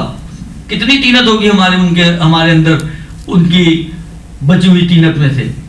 نہیں کہ ہم بالکل اسی طینت کے ہیں. اگر اسی طینت کے ہوتے تو ہم بھی اسی مقام کے ہوتے. پھر ان کا کیا خصوصیت تھی؟ لہذا ممبر کو، علم کو پہلے صحیح طریقے سے علم سیکھیں، صحیح علم سیکھیں. جب بیان کرنے پر آئیں تو جیسا چیز ہو اس کو ویسا بیان کریں. استفادہ روایتوں سے کریں. ایک بہت بڑی، اب یہ مجھے یہ نہیں بیان کرنا تھا کہ ذمہ داریاں کیا ہیں، وہ میں پہلے بیان کر چکا ہوں، وہ جو ذاکری کلاس تھی اس میں. لیکن اب بات آئی ہے، اس لیے میں ایک جملہ عرض کر رہا ہوں کہ ہمیشہ کتابوں سے استفادہ کریں، روایتوں سے استفادہ کریں. میری تقریر پکڑ کے چھاپ دی، اس کی تقریر پکڑ کے چھاپ دی، اس کی تقریر یہ کام چھوڑ دیں. اس کو چھوڑ دیں، یہ نہ کریں کام. اگر اسی طرح آپ نے ممبر چلانا ہے تو ممبر چھوڑ دیں. محنت کر سکتی ہیں تو کریں، ممبر بھی چلائیں، سب کچھ چلائیں. نہیں کر سکتی ہیں تو ایسا کام نہ کریں کہ جو آپ کے لیے، کیونکہ روایتوں میں ہمارے پاس یہ کہ 3 عمل ایسے ہیں کہ جو مرنے کے بعد منقطع نہیں ہوتے. باقی فائل کلوز. صرف 3 چیزیں ہیں جن کی فائل کلوز نہیں ہوتی. ان میں سے ایک علم ينتفع بہ، ایسا علم ہے جس سے نفع حاصل کیا جائے. نہیں کہ ایسا علم جو لوگوں کو بھٹکا رہا ہو، گمراہ کر رہا ہو، جو لوگوں کو خدا کی بجائے مثلا فرض کریں کہیں اور بھیجا دے، جو لوگوں کو رسول کی بجائے کہیں اور بھیجا دے، جو لوگوں کو اہل بیت کی بجائے کہیں اور بھجوا دے. کیونکہ دیکھیں مسئلہ یہ ہوتا ہے کہ جب آپ نے اپنے رول ماڈلز کا قد نیچے کر کے 10 اور ویسے ہی افراد اپنے نظام میں بنا دیے تو پھر لوگ کیوں ان کو پوجیں گے؟ پوجنے سے مراد نہ وہ والی عبادت، پوجنے سے مراد یعنی کیوں ان کو رول ماڈل مانیں گے جن کو ہم نے دیکھا بھی نہیں ہو، جو ہمارے اطراف میں موجود ہے، ہم نے ان کو بنا دیا تو ہم ان کو کیوں نہ مان لیں؟ بھائی جناب زہرا کو ہم نے نہیں دیکھا، لیکن میں نے جناب زہرا کا قد اتنا نیچے کر دیا کہ ہر دوسری خاتون جناب زہرا کی جھلک اس میں نظر آ رہی ہے ہمیں. یہ زہرا زمان بن جائے تو کیا ہوگا؟ یعنی ہم نے جو اپنی دنیا میں ہم کام کرتے ہیں نا، اپنے کو اچھا کرنے کے لیے دوسرے کو گندا کر دیتے ہیں. یہی کام ہم اہل بیت کے ساتھ بھی کر رہے ہیں. لہٰذا کوشش کریں یہ کام نہ کریں، حتماً نہ کریں. بہرحال ایک روایت میں آپ کی خدمت میں، بس وقت تو تقریباً پورا ہوتا جا رہا ہے، میں ایک روایت آپ کی خدمت میں عرض کرنا چاہوں. بہت ہی خوبصورت روایت ہے. وہ اس حوالے سے ہے کہ جو آپ اہل منبر ہیں ان کے حوالے سے. وہ میں آپ کی خدمت میں عرض کرتا ہوں. درود بھیج دیں محمد والے محمد.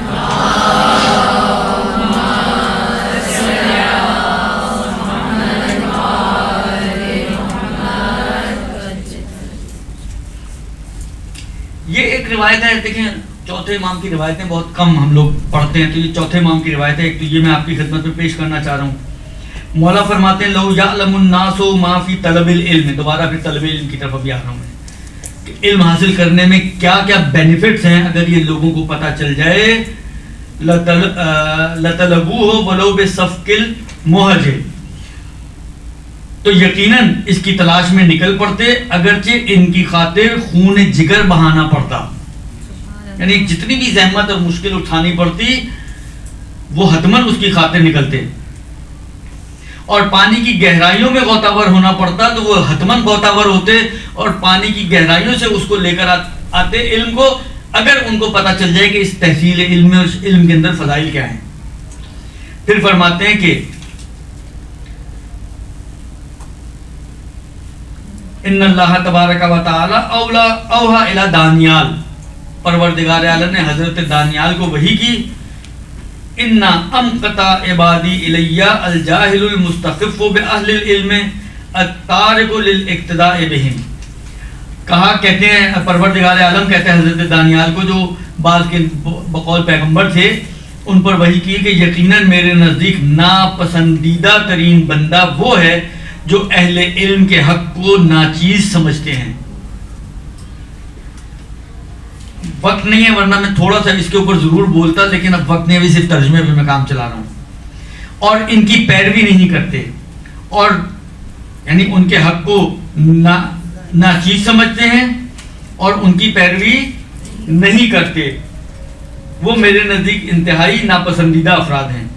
وَإِنَّ أَحَبَّ النَّاسِ إِلَيَّ, اور بندوں میں سے محبوب ترین وہ ہے کہ التقی الطالب للثواب الجزیل,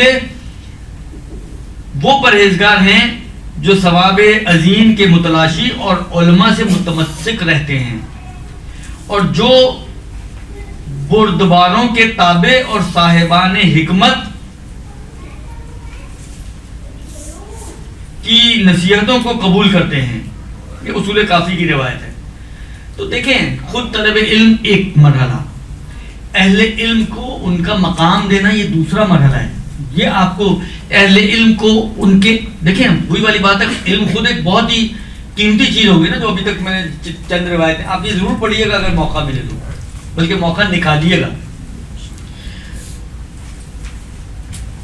علم خود ایک قابل ارزش, قابل ستائش گوہر ہے, اور جس کے اندر یہ موجود ہے تو اس کی بھی اہمیت خود بخود اس کی وجہ سے بڑھ جاتی ہے. لہذا کئی روایتیں آپ کو ملیں گی جس میں اس بات کی تاکید کی ہے کہ اہل علم کے ساتھ مجالست رکھو. وقت نہیں بچا, اب پھر کبھی سے انشاءاللہ, کہ ایک روایت ہے جس میں اس بات کا تذکرہ کیا کہ جب آپ اہل علم کے ساتھ مجالست رکھتے ہیں تو یا سیکھیں گے یا نہیں سیکھیں گے. جو نہیں بھی سیکھتا تب بھی اس کو پروردگار عالم 7 کرامتیں عطا کرتا ہے, نہ سیکھنے کے باوجود بھی, نہ سمجھنے کے باوجود بھی, صرف اہل علم کے ساتھ ہونے کی وجہ سے, اس کی معیت کی وجہ سے. منتہا اس میں ایک اچھی قید موجود ہے جو ہونی بھی چاہیے, اور شاید عقلی اعتبار سے خود ہی آ جاتی ہو اگر روایت میں موجود نہ بھی ہو, کہ محبوب ترین بندے وہ پرہیزگار ہیں جو عظیم ثواب عظیم کے متلاشی اور علماء سے متمسک ہیں. اب پرہیزگار ہونا چاہیے انسان کو ساتھ ساتھ, تاکہ ان فوائد اور بینیفٹس کو حاصل کر سکے. اور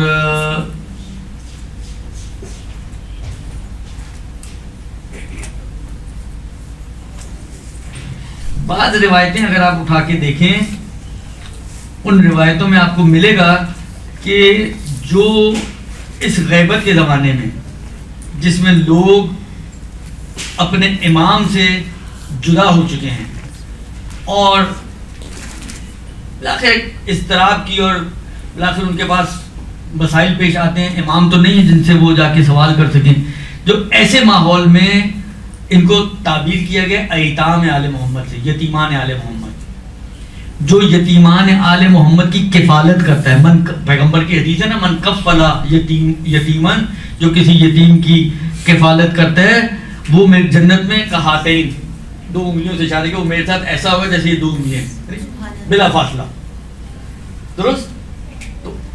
علماء نے کہا کہ یہ اس موقع کو بھی شامل ہے، یتیم کی کفالت کرتا، اس کی خرچے پورے کرنا، اس کی دیکھ بھال کرنا، اس کو بھی شامل ہے، پلس جو ان کی علمی کفالت کرتا ہے اور علم ان کو دیتا ہے، علم ان کو سکھاتا ہے، جہالت ان سے دور کرتا ہے، وہ بھی اس میں شامل ہے، اور اس کو جنت میں وہ گویا ایسا ہوگا جیسے رسول خدا کے ساتھ اس طرح بلا فاصلہ. اور بعض دوسری روایتوں میں بھی اور بہت سارے اس کے لیے اجر و ثواب بیان کیے گئے ہیں. اب میں یہیں پر اس بات کو ختم کرنا چاہتا ہوں.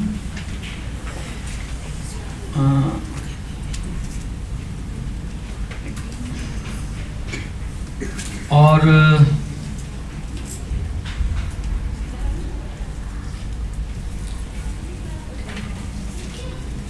روایتیں تو میں نے کہا نا اتنی روایتیں مطلب کیا کیا بیان کروں، سب بہت خوبصورت اور بہت پیاری روایتیں ہیں کہ جو اس بات کو بیان کر رہی ہیں. لہٰذا میں بس یہیں پہ اکتفا کرتا ہوں.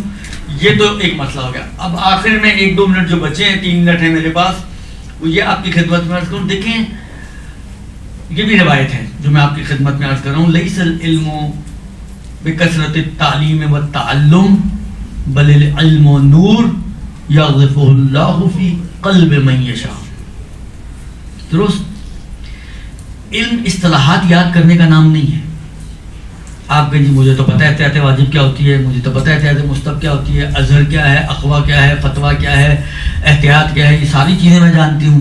یا آپ حدیثیں بھی، وہ علم حدیث بھی آپ لوگ شاید تھوڑا بہت پڑھتے ہیں، تو آپ کہیں جی حدیث صحیح کیا ہوتی ہے، مجھے پتہ ہے حدیث ضعیف کیا ہوتی ہے، مجھے پتہ ہے حدیث موضوع کیا ہوتی ہے، مجھے پتہ ہے حدیث حسن کیا ہوتی ہے، مجھے پتہ ہے. یا اگر راویوں کے رجال کے حالات پڑھتے ہیں تو وہ تھوڑی بہت اصطلاحات اور رجال کی آپ کو پتہ ہوں. تو یہ اصطلاحیں جاننا علم نہیں ہے. یہ تو طوطے کو بھی آپ رٹا سکتی ہیں. جو بولنے والے طوطے ہوتے ہیں آپ اس کو رٹا دیں تو آپ کا کیا خیال ہے، وہ نہیں رٹ پائے گا. جو رٹائیں گے وہ رٹ لے گا. تو آپ میں اور طوطے میں کیا فرق ہوا پھر؟ بل العلم نور. امام فرماتے ہیں کہ علم، اصل میں علم ایک نور ہے کہ یغذفہ اللہ فی قلب من یشاء، جو پروردگار عالم اس قلب میں عطا کرتا ہے، ڈالتا ہے اس نور کو کہ جس کو خدا چاہتا ہے. لہذا علم کو صرف ان اصطلاحوں میں نہ سیکھیں ڈھونڈیں، بلکہ علم ایک نورانیت ہے، ایک نور ہے. وہ آپ کی روح کو نورانی کرتا ہے، وہ آپ کے دل کو نورانی کرتا ہے. درست. یہ ایک آیت میں بھی ہے، شروع کی جو روایت میں نے پڑھی اس میں بھی یہ تھا کہ تفقہ فی الدین، دین کی تھیم کو سمجھنا، دین کی روح کو حاصل کرنا، یہ ہے علم. درست. یہ 2 باتیں. تیسرا قصہ، رسول خدا کی خدمت میں ایک شخص آیا، یا رسول اللہ میں قرآن سیکھنا چاہتا ہوں، کہا دین سیکھنا چاہتا ہوں، دین دائرن سیکھنا چاہتا ہوں. رسول خدا نے اس کو ایک صحابی کے حوالے کر دیا، اس کو دین سکھا دو. اس نے ایک سورہ اس کو پڑھانا شروع کرائی. آخر سورہ میں وہ جب، یا در وسط سورہ میں جہاں پہ جب یہ آیت موجود ہے، جب وہ اس آیت پہ پہنچا فَمَنْ يَعْمَلْ مِثْقَالَ ذَرَّةً خَيْرًا يَرَهُ وَمَنْ يَعْمَلْ مِثْقَالَ ذَرَّةً شَرًّا يَرَهُ. یہ آیت پڑھی، اٹھا اور چل پڑا وہاں سے. کچھ دنوں بعد رسول خدا کے اس صحابی سے ملاقات ہوئی. کہاں بھائی تمہیں ایک بندہ دیا تھا دین سکھانے کے لیے، کیا کیا تم نے؟ کہتا بہت ہی بے صبر آدمی نکلا، وہ ایک سورہ پورا بھی نہیں پڑھ سکا. کہا کیوں، کیا ہوا؟ کہا ہم سورہ پڑھ رہے تھے، جب یہاں پہ پہنچا اٹھا اور چلا گیا. پیغمبر کا جملہ اس شخص کے بارے میں فقد رجع فقیہن، فقیہ بن کے گیا ہے. یعنی دین کی تھیم اس نے سمجھ لی. یہ ہے اصل دین، علم. دین کی تھیم کو سمجھنا ہے علم، اور اس کے اوپر عمل کرنا ہے. وہ ایک آیت سے بھی سمجھ میں آ سکتی ہے. وہ تو ہم لوگ تو پورا قرآن بھی پڑھ لیتے تو نہیں سمجھ پاتے ہیں، لیکن اگر سمجھنے والا ہو تو وہ ایک آیت سے وَمَن يَعْمَلْ مِثْقَالَ ذَرَّةٍ خَيْرًا يَرَهُ وَمَن يَعْمَلْ مِثْقَالَ ذَرَّةٍ شَرًّا يَرَهُ. ایک آیت. پیغمبر، یعنی آپ خود سوچیں، کہنے والا پیغمبر ہے، ٹائٹل کیا دے رہے ہیں اس کو، عنوان کیا دے رہے ہیں؟ فقد رجع فقیہن، فقیہ بن کے گیا ہے. یعنی دین سمجھ گیا وہ. بس آپ بھی کوشش کریں کہ تھیم سمجھیں, دین کو, اصطلاحات نہ رٹیں, صرف دین کی روح کو سمجھنے کی کوشش کریں, دین کی تھیم کو سمجھنے کی کوشش کریں. اگر دین کی روح آپ کے ہاتھ میں آ گئی تو فقط صرف تم فقیہہ, آپ بھی فقیہہ بن جائیں گی. اور پھر بس اسی کو پکڑ کے ہمیں زندگی گزارنی ہے.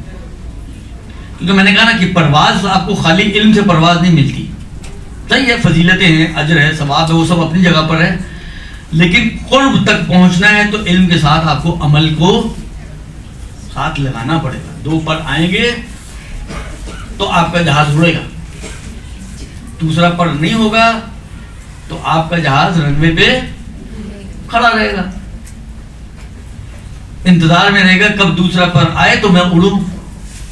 اب وہ آپ کے اوپر ہے, اس کو پر دینا ہے کہ نہیں دینا ہے.